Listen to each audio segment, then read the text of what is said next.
A special thank you to each of our subscribers who make this channel possible. Here's today's story.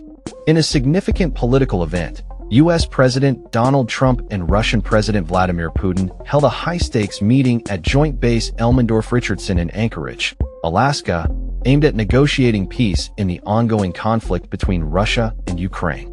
This summit, which is the first one-on-one meeting between the two leaders in 6 years, lasted for nearly 3 hours and has drawn considerable attention from both domestic and international media.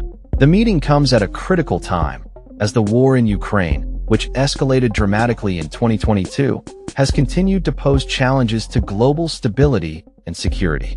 Trump, accompanied by Secretary of State Marco Rubio and Middle East Special Envoy Steve Witkoff, expressed optimism about the discussions, stating that while no formal agreement was reached, significant progress was made. During a press conference following the meeting, Trump emphasized that there's no deal until there's a deal, indicating that while they had agreed on several points, some major issues remained unresolved. He noted, "We had an extremely productive meeting, and many points were agreed to. There are just a very few that are left." Trump also mentioned his plans to contact NATO and Ukrainian President Volodymyr Zelensky to update them on the discussions. Putin, in his remarks, echoed Trump's sentiments, stating that their relationship has strengthened and that he is hopeful for a resolution to the conflict. "Me and President Trump have built a very good, businesslike, and trustworthy contact," Putin said, indicating a willingness to continue negotiations. Despite the positive tone of the meeting, both leaders refrained from using the term ceasefire in their statements, which may suggest that while discussions are ongoing, concrete steps towards peace remain elusive. The backdrop of the summit is crucial, as the conflict in Ukraine has resulted in significant humanitarian crises and geopolitical tensions since Russia's invasion in February 2022. The absence of Ukrainian President Zelensky from the talks has raised eyebrows, with many questioning how Ukraine's interests will be represented in negotiations that directly affect its sovereignty and security.